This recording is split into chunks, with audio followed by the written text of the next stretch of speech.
Okay, so Lewis structures. These are showing how the bonds are in molecules using electron dot notation or Lewis dot notation.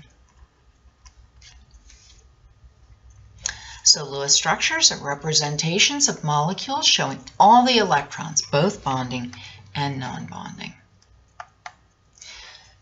We've got some rules, and these are the rules that you're especially going to need for lab and lecture. Lab is simply a practice session for lecture. Number one, I give you the compound. I always give you the compound.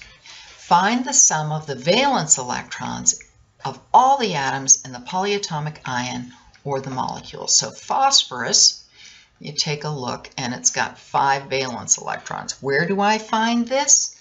This, remember, is related to the electron configuration.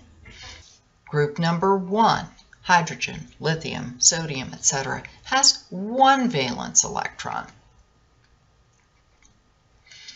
Group number 2, the alkaline earth metals, have 2 valence electrons. They are the s electrons for that energy level. Then we skip the middle part. We get to 3 or 13.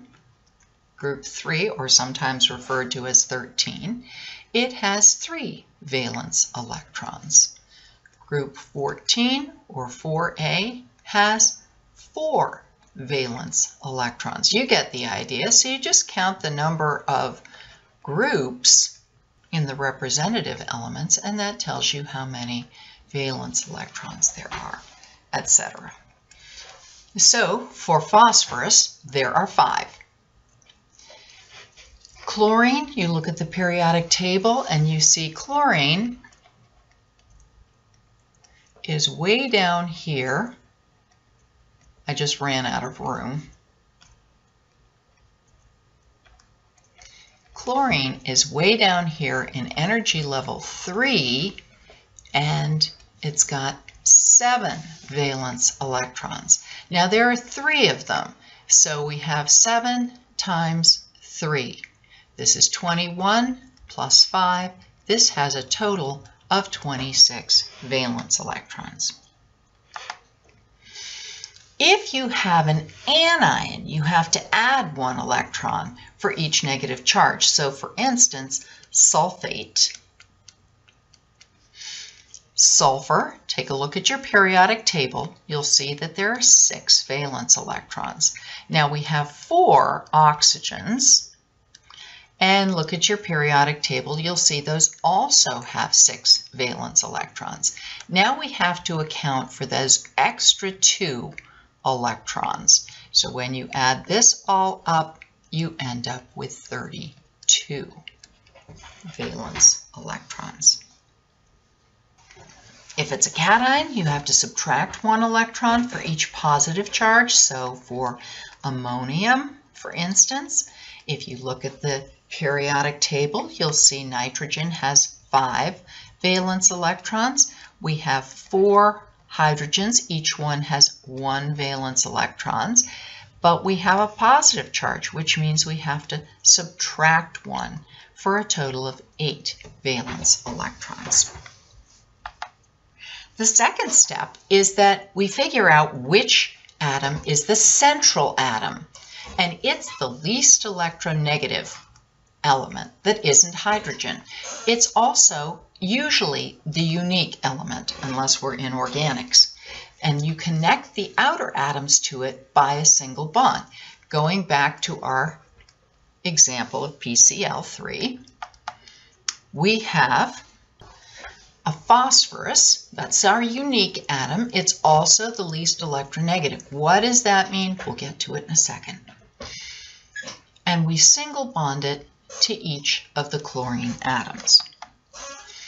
So electronegativity, it's a measure of the tendency of an atom to attract a bonding pair of electrons. So notice this is not the same thing as electron affinity. With electron affinity, it's to attract a free electron.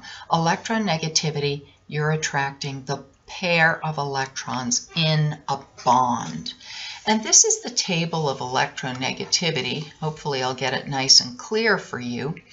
This is the Pauling scale, with our fluorine being the most electronegative element.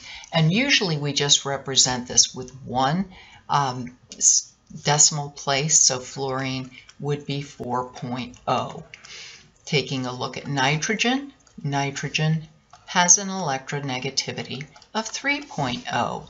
Chlorine has an electronegativity of 3.2.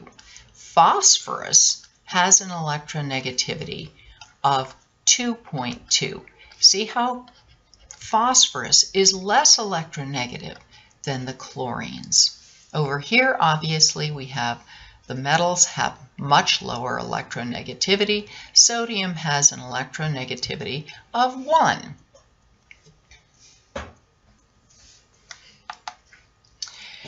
The third step is we fill in the octets of the atoms. So remembering that each of these lines stands for 2 electrons, we've got 2, 4, 6, 8 for chlorine, 2, 4, 6, 8 for this chlorine, 2, 4, 6, 8 for this chlorine, 2, 4, 6, 8 for phosphorus. Notice that phosphorus gets 6 of its electrons from bonding electrons, and only 2 from a lone pair.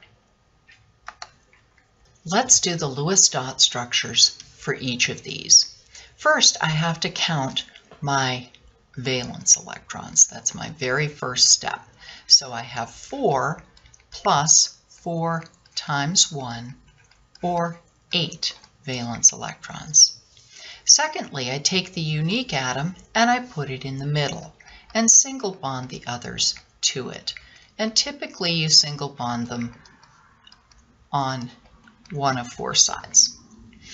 The next step is to count the electrons and fill in the octets. Well, here's carbon. Carbon has 2, 4, 6, 8. Notice that all of carbon's electrons are in bonding pairs. Now, with hydrogen, do I have to add electrons all the way? No, hydrogen only has a 1s orbital. So each hydrogen can only have 2 valence electrons. It cannot have any more than that. Hydrogen follows the duet rule. Like we said before, with the octet rule, it's great most of the time, but it has its limitations. So this structure is actually just fine. Moving on, this polyatomic ion, this is iodine. Each iodine and bromine are halogens, so they each have, if you look it up on the periodic table, 7 valence electrons. That's a plus charge, which means it's lost an electron. So I actually have 20 valence electrons for this. So now I'm going to take my unique atom and put it in the middle and single bond the others to it. That's step 2. The third step is to complete the octets. 1, 2, 3, 4, 5, 6, 7, 8. 1, 2, 3, 4, 5, 6, 7, 8. 1, 2, 3, 4, 5, 6, 7, 8.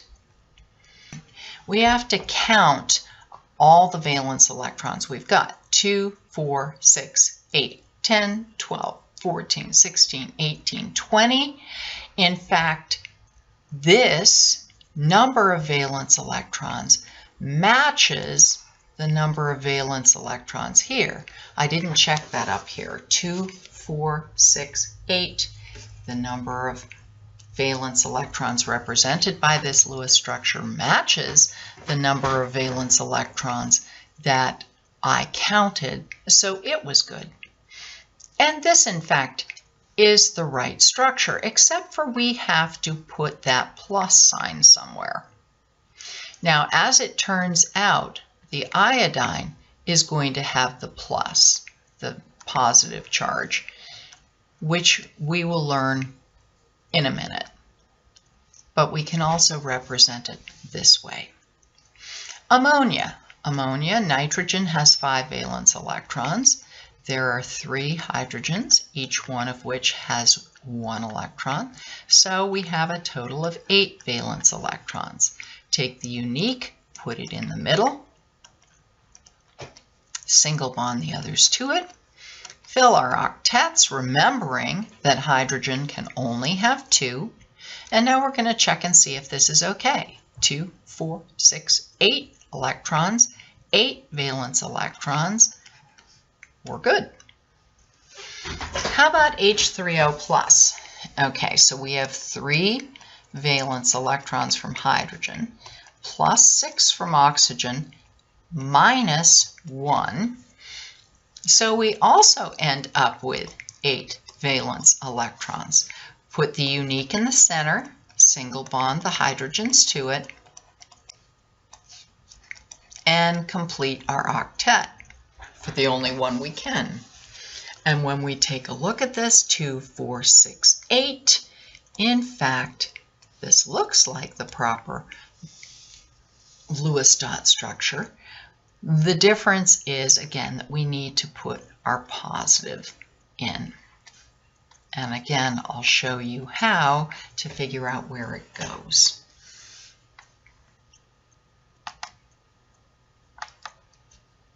If you have more electrons on the structure you drew than the valence electrons from step 1, so for instance, if we have HCN, here I have my lowest electronegativity, carbon, is in the middle, single bonded to the nitrogen and to the hydrogen, and then our octets completed on the atoms that we can complete them on, we find that we have 2, 4, 6, 8, 10, 12, 14. We drew a Lewis structure that has 14 valence electrons. That's way too many. I only have 10, so there's something wrong with my drawing. I have to remove electrons from the central atom and form multiple bonds. Okay, I can do that. Removed the electrons from the carbon. Now I cannot form multiple bonds ever with hydrogen. Hydrogens are hanging on. That means they just form one bond and they stick off of the central atom, and they never form more than one bond.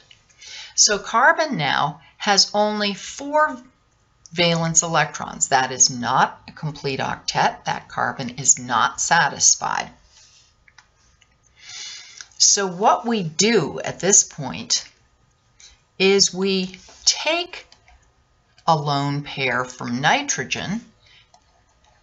We actually take 2 lone pairs from nitrogen and we form multiple bonds with it. So now we actually have a triple bond between carbon and nitrogen. Let's check it out. We're supposed to have 10 valence electrons. 2, 4, 6, 8, 10. Good.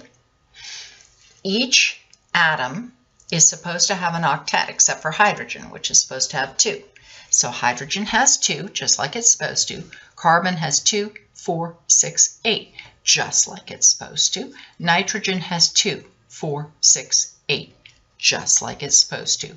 This is a good Lewis structure. If, however, you have less electrons on the structure than valence electrons from step 1, you have to add them to the central atom, and we'll get to this later